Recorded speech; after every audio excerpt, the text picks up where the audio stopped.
It's great to see everybody here today. Um, we're really looking forward to hearing about your journey. I'm Heather, and I will be your host today. I'm really looking forward to this session, especially, for everybody who's about to go on to AMS Demo Days next week. I'm joined today by Moira Edwards and Roni Rakos from Ellipsis Partners. And if you guys are ready, I'll let you go ahead and introduce yourselves. Excellent. Thank you, Heather. Hi, everyone. So good to see um, so many new but also familiar names in the chat, because you are more than welcome to stay off camera and also welcome to come on camera and ask questions throughout. But I'm Moira Edwards, President and CEO of Ellipsis Partners. I've been working in the association space now for about 25 years. And I think what I really try and do is help associations think through technology decisions, not just from the features and the functionality, but also to think about how it's connected to the organizational strategy, like the bigger picture, and then how does it impact the people, all the people. Yeah, and hi everyone. I'm Roni Rakos, Vice President at Ellipsis Partners. I've also been in the association space, over 12 years now, probably more. I should probably update that when I do the math. And in technology more broadly before that, so worked at some really crazy startup apps back in the day when there was an app for that, and now there's an AI for that. And some really big tech consulting firms, and then found the home in the association space. So I really focus on helping teams navigate exactly what we're talking about today, the big decisions that are really scary and stressful, and we try to make them more manageable and, take the pressure off so we get it just right. Excellent. So I really love this photo because we consider ourselves to be technology Sherpas. And what that really means is that we don't fly in to tell you what to do. Instead, we walk beside you and we partner with organizations and really as guides helping you think about technology change, all of the complexities and concerns of technology change and how to manage that. So we walk across that difficult terrain with you. Yeah, I love that too. It's such like this calming photo for me. And we're not going to spend too much time on ourselves, but we do just want to touch on our core work. So we of course help with system selections like AMS. We have a lot of LMS going on right now, communities, MarTech. But we also really do a lot of that long-term strategy and planning. So technology road mapping, fractional CIO work, innovation work, AI strategy. And then we do a lot of member value research and user research, usability testing, to make sure your digital strategy is aligned with your goals and that your tech stack is all working together to support your mission. Um, and now on to the All right. show. Yeah. Before we get started, I'll go ahead and hand it over to you two, and you can help set the time or set the stage for our time together today. Absolutely. So Heather, let's think about what this session is today. It's the fact that ASAE has demo days coming up next week. And demo days, if you haven't registered for them yet, you still can because they're free, right? Um, and so it's like speed dating for AMS solutions. In just 2 days, you can see 23 different demos, right? And if you don't attend live, if you register, you can still see the recordings. So it's hugely valuable to attend that if you're on the search for an AMS. But of course, 23 demos over 2 days is great. And I've noticed day one goes on till 6 o'clock in the evening. But they can also be overwhelming. Like, what exactly am I seeing? And so what we want to do is help you walk into demo days and the broader selection process with some clarity, knowing what to look for as all of this information comes at you, and kind of seeing that as part of the overall process and what walks ahead, right? Yeah, and I'd love to know, if y'all want to drop in the chat, are you planning to attend demo days or at least some of demo days? Or if this is more about just understanding demos in general for you, because we can tailor this a little bit. But yeah, demo days, ASA's demo days, they're a really great first step in your process. And they'll help you understand the market out there, the variety out there, the range of options, but they're not how you make a decision. That comes later. And so I think what we want to be really clear about is what we're doing today is helping you prep for those demos. Mhm. So this really isn't about the whole selection process. It's about how to make the most out of those 2 grueling days grueling but fun days of demo days. So, today we're going to talk about how to assess your organization's readiness before you look for a system. The people, this is so important, the people who should be involved. And then we're spending a lot of time actually on organizational size and budget and understanding how that impacts your AMS decisions, and what that means going into demo days. Things that drive complexity and costs and where you may be able to kind of scale that back. And then overall expectations, where you're thinking about going with AMS demo days, what you're going to do beyond that. So I appreciate some of the comments in the chat here, planning to watch some demos. We're setting up a watch party. That is so fun. I want to go to that. I actually love that idea. I hope you guys have popcorn. Danielle's attending demo days, so this is great. So I guess there seems to be something about the AMS selection process and AMS selections in particular that feels more intimidating than other tech decisions. So why is this decision so much bigger for organizations? Right. I'm gonna take that one first because Sure. I just think an AMS is so different to every other system that we use. Like it's the core of our operations. If we were manufacturers, right, this would be the software that runs the plant, that thinks about, does the products, the sales, the inventory, the security, who can get in, right? So it touches everything. It touches membership and events, finance, communications, education. Like it's so important. And because it's so much in the middle, it requires alignment with all of these different teams within the association that don't always have the same priorities. So we've got to get them to agree, and that's a complexity. And possibly the other big thing that makes people scared is that this is not easy to undo. When you put an AMS in place, even if you hate it, it's going to take you about 5 years to get off it. And if you like it, you're going to be on it for 8, 10, 12 years. So getting this right really matters. What do you think, Roni? Yeah, I mean there's so much heartache to be when you're on an AMS that's not the right fit. And I do want to say there's no perfect system, there's no perfect match for your organization.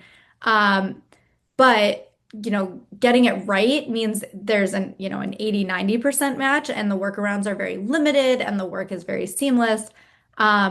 Momentive actually just released their state of mission driven workforce report.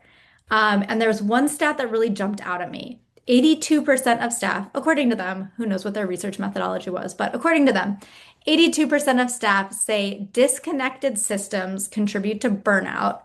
And among those employees, 63% are looking to leave. So with your AMS being the core system and connected to so many different systems, and really, I think you can just extend this to technology problems lead to burnout.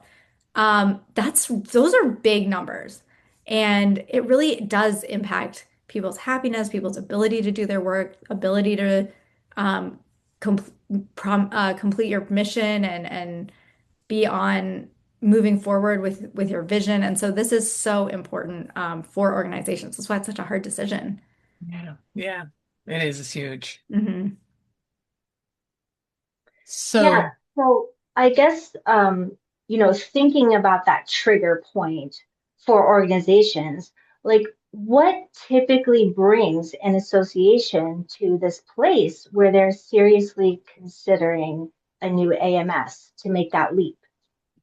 mm, When I think of all the organizations and the people I've met, and like to encapsulate it, I feel like what is in common with them all is that they have lost trust in their current system, right? And it could be about the technology. It could be that the technology doesn't work for them anymore, and they have so many Excel sheets trying to do workarounds and data transfers. Um, but it could also be that the support has really gone down and tickets are languishing for months and they just don't trust that the AMS company can solve their problems anymore. Sometimes it's that the person who knows the system the best has left. And so that institutional knowledge of why a system was coded the way it was or configured just becomes frustration about how it works. Yeah, trust is such an important component. And it's cool how you put all of that into one word, really. I think sometimes organizations just know they've grown out of a system. It was working really well, but now it's just too small to meet their current needs. It can't integrate the way they want. It can't be customized the way they want. And sometimes it's the opposite problem where they've built so much custom code on it that it's a tangled mess and updates are impossible and expensive. And untangling that is just as hard as starting over. So you kind of might as well start over. And then sometimes it's just that process and business needs have really changed, and the system is no longer meeting those needs, and there's tons of workarounds and wasted time on simple tasks. Um, and so, Moira, you have this really funny blog post in the style of Monty Python called "What Has an AMS Ever Done for You?" And we'll share that in a follow-up email. But the premise is that like everyone complains about their AMS, and they're all sort of saying, well, what has my AMS ever done for me? But at the end of the day, it really is so important. It's pretty funny. Right. Okay. And if you go look at the post, you got to put on your Monty Python accent. Oh, what was an AMS ever done for us? Nothing. Nothing. Right. I sorry, we watched way too much Monty Python as kids growing up. Those were our watch parties. But So I think though with an AMS. There's a great trend towards not needing an AMS. And it's true, actually. You don't always need one. There's this ability to kind of bring together products into a best of breed products together, one for events and one for learning and one for maybe e-commerce and one for sign-on and one for committees. And you can do it, but it's a huge effort. It's probably more effort than we as associations are able to expend, particularly for in the smaller to mid-size of associations. And one of the things we've begun to notice is when people go best of breed, it's really fracturing the member experience. So that's why we see like some need for that central system to exist that takes the lift off of the staff. So knowing that the AMS system it's going to touch so many different parts of the organization, as an organization is starting to make its plans, who are the people who should be really involved in that decision? Who should actually be in the room or at least involved in the process? Right? The who. I mean, as we think about an AMS selection being part art and part science, and you have to kind of combine the two in some magic mix, I think figuring out the right people is part of the art side, right? And at its most fundamental, who do you include? Everyone, right? Think at your widest. If possible, listen as widely as possible to gather requirements from everyone in the organization. It's really amazing to hear all the different voices speaking, the senior people, the junior people, and then hearing about how needs throughout the organization link together. So you can't just have one requirement, you have to actually have a series of requirements to cover it all. So that's your broadest picture. You want to include everyone. And then you've got a selection team. And these are the people who really make a commitment to reading every proposal that comes in and attending every demo. Generally, you're going to want one person from every department so that they can also communicate back to the department about what they're seeing. And these are the people that can help you see through a dazzling demo to the actual things that need to be done. You could dazzle me about deferred revenue, but will bet that there are people on your team who will never be dazzled or bamboozled about deferred revenue if they're on the demo. So you really want to bring like some subject matter experts in. And then finally, I think there's a core team. These are the people who are absolutely driving it forward. And we've seen that be one person who's just getting it done. But I'm working with an organization right now where there are 4 people who are the core team and they are working really well together. So it kind of depends. The one thing I'll say, and before I shut up, Ronnie, the one thing I will say though is it's important to have a senior person on the core team, right? Somebody who's senior enough to get the organization behind this effort, but also detailed enough to understand the impact of the technology decisions. That kind of champion who spans the organization is probably one of the unstated but yet key factors of technology success. It's a really powerful framework, the broadest lens and then funneling to the core team. I also want to point out that we can't forget about my favorite stakeholder in all of this, the members. And I think they often sort of get shelved in an AMS selection process because, there is so much focus on the back end and how does it support the staff. And yes, primary is super important. But that member experience, like when you roll out your new AMS and you do your communications telling them how great this new change is and look at how their dues went into this project, they're going to want to see some good stuff and they want a good experience. So, I've done a lot of work with organizations to sort of keep the member voice in the room. Um, and sometimes I even like to say, maybe dedicate someone to be the voice of the member. If you don't have a UX designer on staff, you could assign membership, you could have a completely third person who just has a pulse, somebody from customer support to really like be putting that member in the room with you during this process, especially as you're watching join process, as you're looking at renewals, member portals. And then I have many tricks and ways of evaluating whether the UX is working for members or not. But I think that'd be my number one tip. I was just writing, like, oh, I love that. Be the voice of the member. Like, how is it that I work with you and yet you come up with things that surprise me? I just love that. I like that you're chatting to yourself on our webinar. That's so Moira. But I think something else you said really resonated with me too is that, the organization size impacts your team. So when we think about that funnel, that everyone selection team, core team, when you have a very small organization, they may actually all be the same people on all 3 parts. Whereas when you're a large organization, they may be subsets of each other. And so there's no one right, again, back to the art, there's no one right way to do it. And that framework's going to shift by organization size. Yeah. Right. I mean, it sounds like the importance of organization size cannot be overstated when looking at AMSs. So let's talk a little bit about why it's so critical to understanding if you're looking at the right system for you and your group. Yeah, I mean, that's a great one, Heather. So we do think that evaluating AMS systems based on your organization size is very important. A really big mistake folks can make is that you can be really dazzled by these sales reps and their fancy demos and all their shiny objects, and fall in love with a system that is simply the wrong fit. We recently had a client where that exact thing happened. It's a really modern system. They loved it. They fell in love with it at a demo.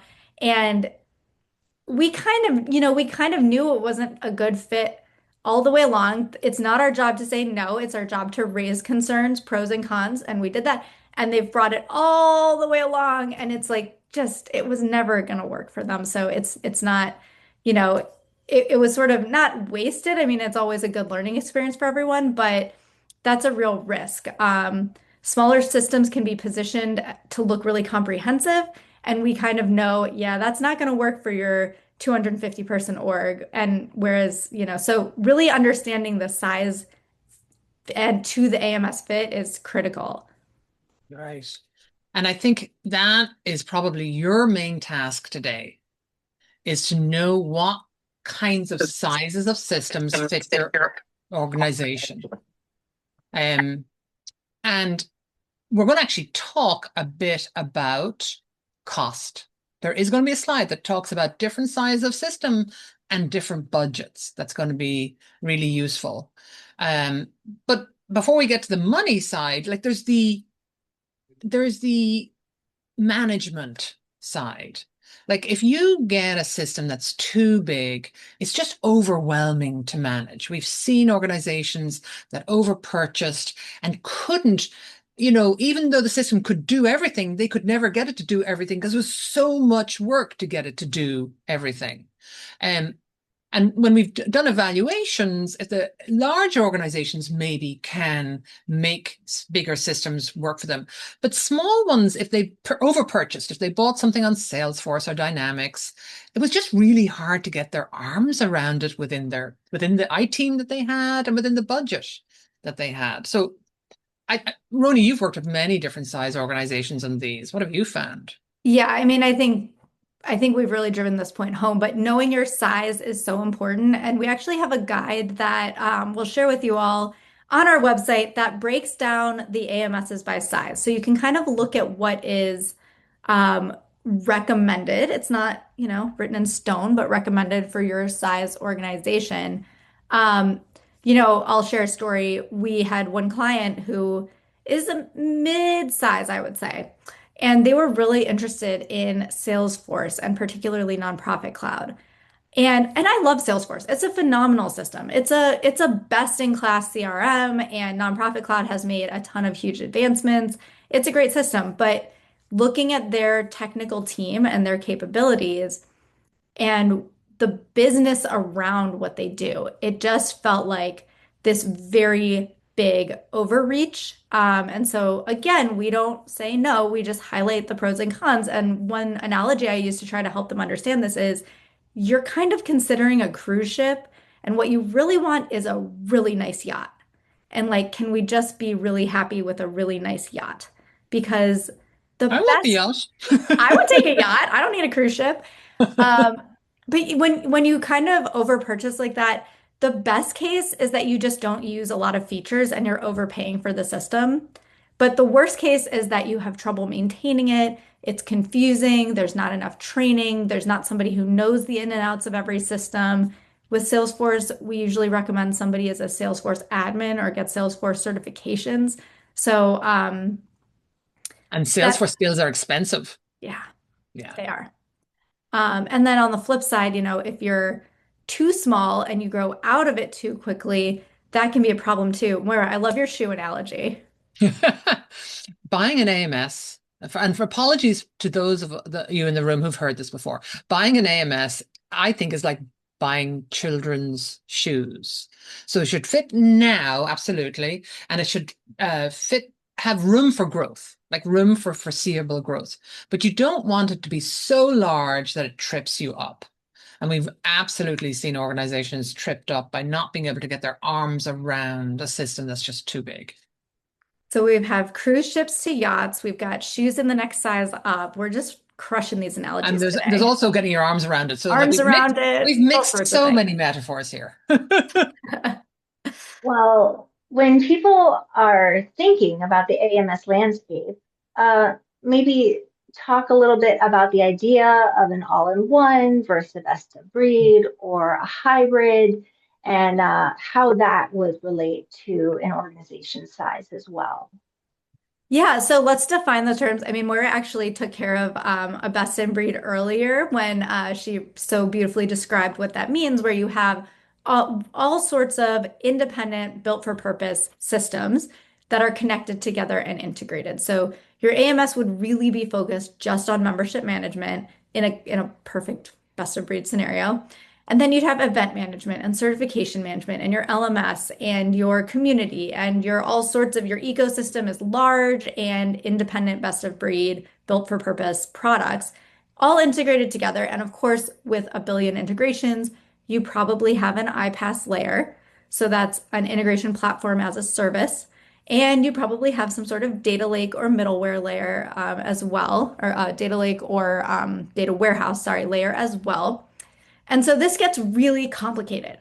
And Heather, if you don't mind pulling up the infographic, I know we're jumping ahead a little bit, but this can get really complicated. And so it's really best suited for those larger organizations, particularly when you have a really robust, highly skilled technical team. Because managing the integrations, managing the data so that it can flow from one system to the next, and marketing can use it, and membership can use it, and finance can use it, and all the different systems, it has to work seamlessly.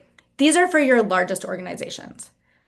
Moving backward along the spectrum, the medium associations, and truly almost everyone these days, is in this hybrid space where your AMS does some things and you have a built for purpose tool that does something else. So maybe your AMS also includes event management because they're so tightly integrated and you have member discounts and you have tickets. So your AMS is going to do also event management. You don't need a separate event management system, but it's not going to do email marketing the way you want. So you use an external email marketing tool with an integration. And where you draw the lines here between what's in and what's out is totally an art. It's totally based on what you need as an organization.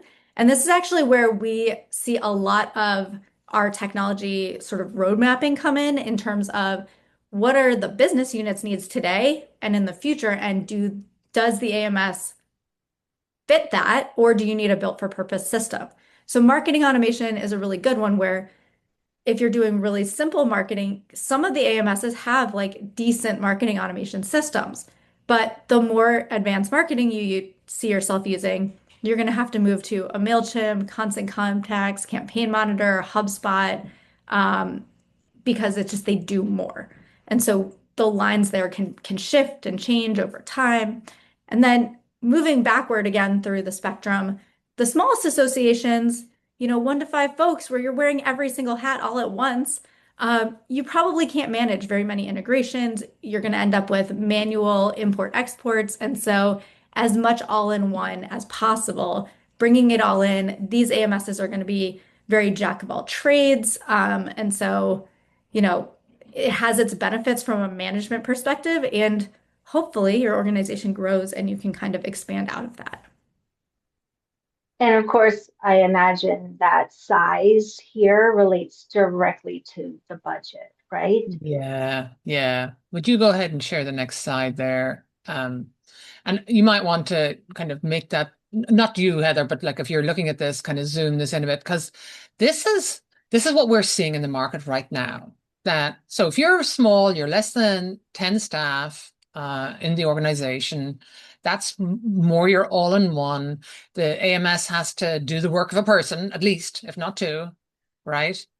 What we're seeing is implementation. It ranges quite a lot because some products are really trying to make it very easy for a small association to come in. So their pricing implementation are down around 10, 12, 15,000.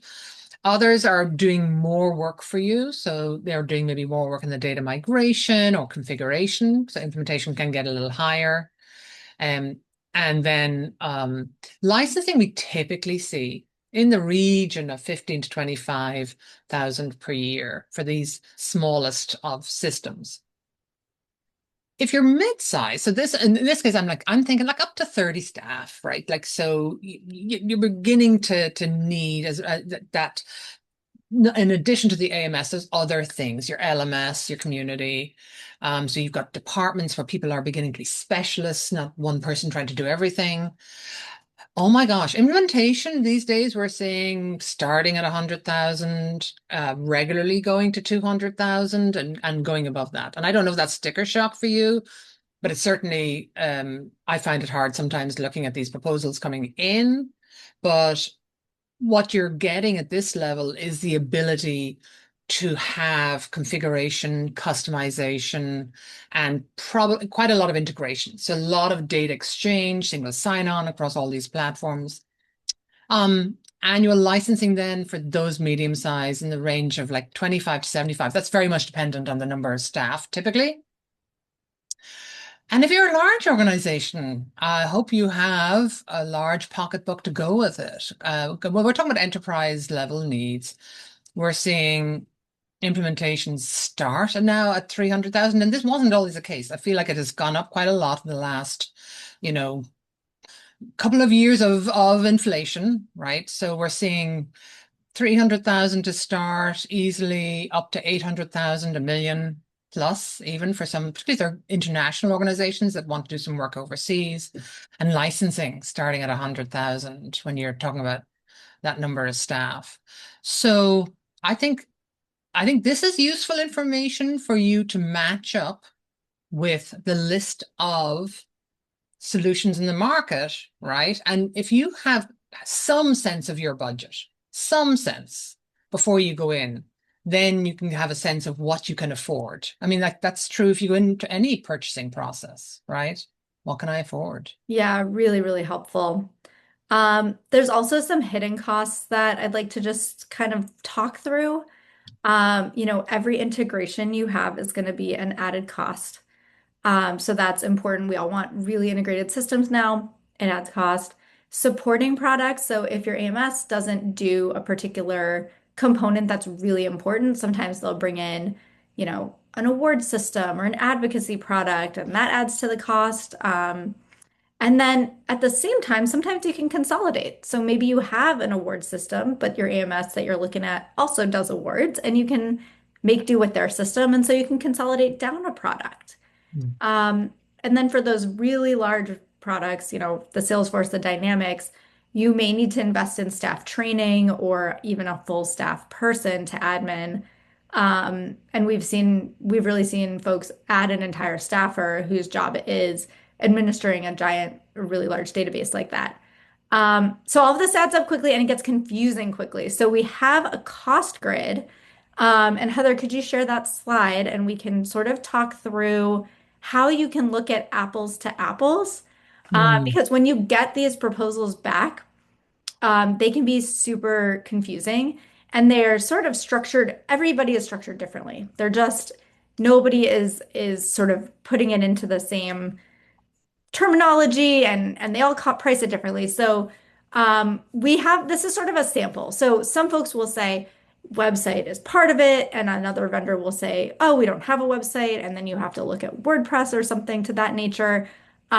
We have implementation costs broken down, onboarding, training, data migration, integrations, and a lot of times integrations are time and materials where everything else is fixed price.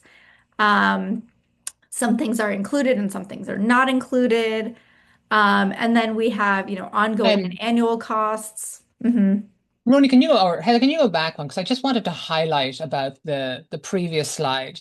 So the one on the left is an all-in-one if they have a website. And that's why their costs are really so tiny. Look at that, like their implementation total is 2,280. This is a real example, right? And the reason is they're not going to change anything for you, Right. right? They're You are fully set up the system exactly how it is. It's almost like getting a PM product, right? Asana's not customizing your workflow for exactly. you. They just give you tools and say good luck. Right. Whereas the one on the right was still a bid for the same, a very small organization, but this was more of an enterprise system with more ability to integrate, customize, configure, and so you're seeing those higher levels of implementation. Sorry, thank you. And so in the next No, I slide, appreciate the context. Yeah. yeah, In the context. So if you go to the next slide, you can also see a lot more is included in those ongoing costs on vendor two. And so they're kind of making up some ground there. Um, and I see a question in the chat. You mentioned everything we everything. turn. Oh, goodness. We know the tech landscape here. We know what y'all are using. So, um, but thank you, Heather. That's helpful. So we'll share this resource because we just want you to go in to all of your process eyes open, and we think the cost grid's a really nice way to really Right. compare those costs. Showing you that format of how you can try and get apples to apples comparison because it's very hard to do. Yeah. Yep. Okay. So, I know that one of the questions that you field all the time has to do with timelines. And how long to expect a selection or implementation process to actually take. Can you maybe give some insight into what that might look like? Yeah, absolutely. We do get that question a lot, and people are sometimes surprised by the selection timeline, especially implementation less so. If you could pull up that slide, Heather, we can talk through it, and we're going to give you guys sort of a window into the full process this way. So what you can see here is broken into two phases. The needs assessment, this is the selection timeline itself. And the first thing you'll notice is that this is a 4 to 5 month process just to make the right selection. And we're going to go into a little bit about why that is. That requirements gathering period right there and that RFP development and the needs assessment, that you want to really deep dive into your organization's needs. We're not going to hit this today too hard because you're going into demo days. You're not going to have your requirements. That's not the point of demo days. But we do just want you to go in with sort of a heads up about your selection timeline. So that requirements gathering and RFP development, really critical. And it does take some time to put together a thoughtful RFP that vendors are going to want to respond to themselves thoughtfully and meeting your unique needs and what makes you unique and not just sending something boilerplate back. Um, then when you look at the selection, you issue the RFP and you have to give vendors time to prepare a good response. So that's a 3 week period where you're kind of twiddling your thumbs, let's say doing other work. But that gives them the time to respond. And in there, you're also answering questions and scheduling things. So there's stuff to do, but it's mostly their work. Then they hand you the proposal, and you're going to spend time reviewing those proposals, right? You need to read them really thoroughly and decide who moves on. So folks are going to get cut at this point when their proposal often costs come in too high, the system doesn't look robust enough, the system looks too robust. This is where they're not meeting your requirements in the way you want them to. There's too much customization. And so folks get cut after this point. Then the folks who move on go into demonstrations. And they need time to prep their demonstrations because it's really impressive when they put in your brand colors and they meet your exact concerns. And it's really underwhelming when they have pounds instead of dollars and you're a US only organization. Or they did your trade and they're showing individual membership. So you really want to give them time to prepare those good demos so you can really see if you're going to use this, how you would use the system. And this is where, we're talking about demo days. There's parallels here. Like those vendor demonstrations are 3 hours. They're super deep. You're going to see like a half an hour or 45-minute demo. It's going to be really high level. But in both cases, you can kind of think, could I see myself using this at all? Am I curious to learn more? And then you go into some folks drop off at this point, some folks move on. You go into reference checking and deep dives and selection phase. And so that whole process takes about 5 months. Now, if I had a big X with a "You are here" sticker, it would be way before. It would be all the way up in the top left up here. Before kickoff and project setup, I'm guessing, if you're attending demo days, you're early phase here. And so hopefully this just helps kind of clarify what you're kind of in for. Yeah. So your best recommendation is to not rush the selection process, but what can people do if there really is no avoiding that tighter timeline? Yeah, so that's a great question and a really tactful way of pointing out that I didn't talk about implementation timelines.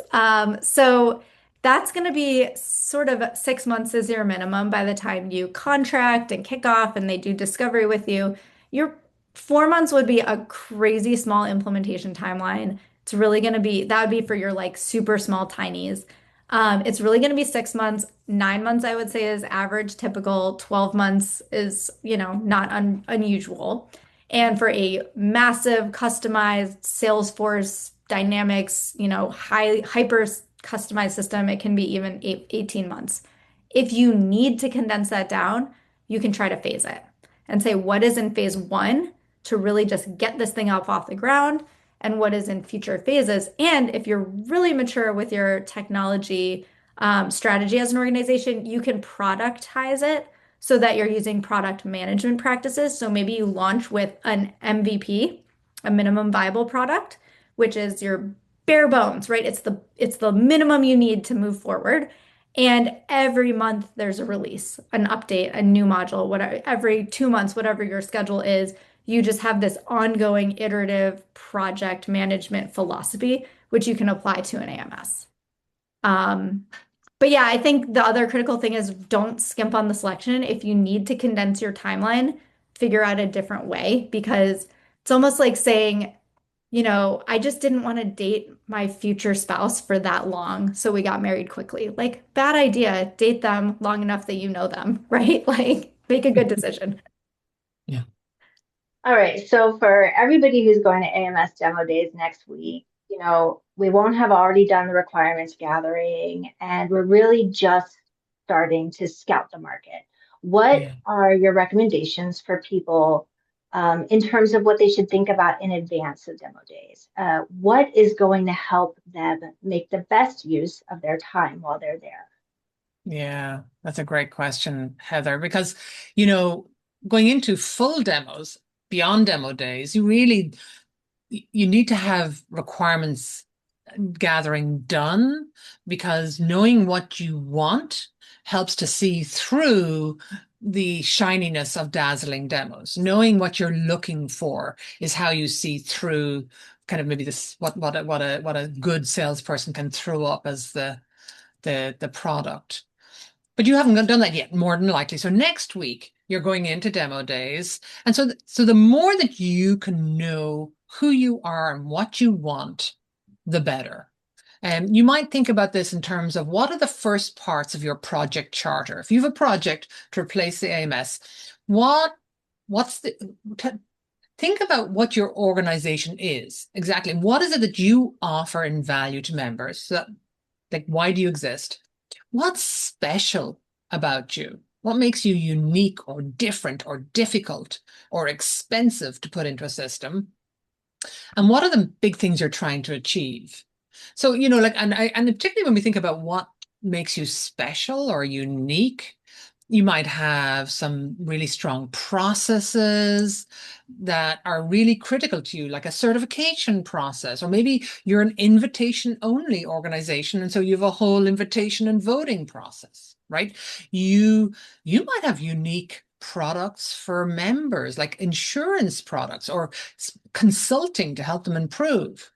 And we've had organizations who have field teams who are out there visiting members, and I use the word field advisedly because we were working with a farm bureau recently, right? And so they really were out in the field. But let me tell you, they need data in their mobile devices. And so that's really important to them. So knowing who you are, I think, is really critical. But then you also need to know where you're going, right? Or what you're trying to solve. Right. So absolutely agree with all of that. Like know who you are, but again, know what are your goals? Like what does success look like? Is it better UX and you don't want to hear your members complaining anymore about how they can't log in and they can't give you money? Is it a data issue? You want to be able to pull data more easily. You want clean integrations. One I hear a lot is improved financial management. Huge, huge problems. And so what does success look like? That's really important to clarify, and we always start with that. And then what are the pain points you need to solve? And these can be the same thing, but they actually don't have to be because you may have a pain point that's like a really crazy hard process with a million manual workarounds and it takes you forever, but you get it done. And so it's not actually showing up as a big problem for the organization, but it's a huge problem for staff, right? Staff morale and time, and that's energy that can go somewhere else. And so what are those pain points that need to be resolved? And then I would just say at this stage in the process, you're attending demo days, go in exploring, but knowing sort of hopefully through this conversation, you understand that not every system is going to be a good fit for you, even if it is a good system. Like we know some small AMSs that are phenomenal, and if you don't use a certain other product, they're just not like they're just a non-starter, right? or big systems that are wonderful. And if you're too small, you're not gonna make use of it. So these demos are short. Think of it like speed dating. It's sort of like a who do you want to see more of, not a decision point. Yeah. So pulling everything together then that we've gone over, what does it all mean for people who are walking in demo days next week? Yeah. So I think the more that you do your pre-thinking about where you are, what you want, and where you need to go, and what your budget and capacity and size are, the more that you've kind of just done some of that pre-thinking, the more fruitful demo days will be. So in particular, we've talked a lot about organization size and what systems might fit that. And there's a list to the resources in the chat, and we'll also send that out. And it's not absolute. I mean, when we're doing a selection, we often offer a few in the middle and maybe one or two at either end just to see what's a good fit and to make sure you're well educated. But at least knowing where you're positioned on this continuum is going to be useful. And that goes along with a heads up about the budget, right? Whether you know what it is right now or you have that brief conversation with somebody who does. Um, and thinking about the people on the project, maybe you could get those people to regroup with you before next week to think about major objectives, major pain points. Now you're bringing something into these. You're not just receiving them. You have something to bring and participate. And that changes the dynamic in these speed demos tremendously. Yeah, that's great advice. And we have a workbook actually that we'll share with folks to kind of help them pre-think about this. I think it's a really good idea to go through that workbook before demo days. You don't have to fill out the whole thing. We're not collecting it. It's not homework, but it will really help you kind of put all of this context down on paper for yourself so that you go in with that heads up. I'd also like to say, I know we ran through that timeline process slide pretty quickly, and every sort of section of that slide. I mean, we could do a whole webinar on that alone, but would love to offer to anybody here or watching the recording. We're happy to sit down with you for half an hour one-on-one and sort of walk through the process of just what to expect so that you can go through, I think this would be after demo days, but when to kind of have a sense of the market, just talk through your thoughts and ideas and talk through the process start to finish for a few minutes. I think we'd be happy to do that. Yeah. All right, well, thank you both. This was super informative for me. I hope it was helpful for everybody else. We will be following up with those resources that we've shared here, some of the slides, other information that you might find helpful as you go into demo days. And we're going to stay on for a few minutes and answer any questions for a little bit of a live Q&A. So if you have something, please feel free to stick around. Otherwise, you'll hear from us soon.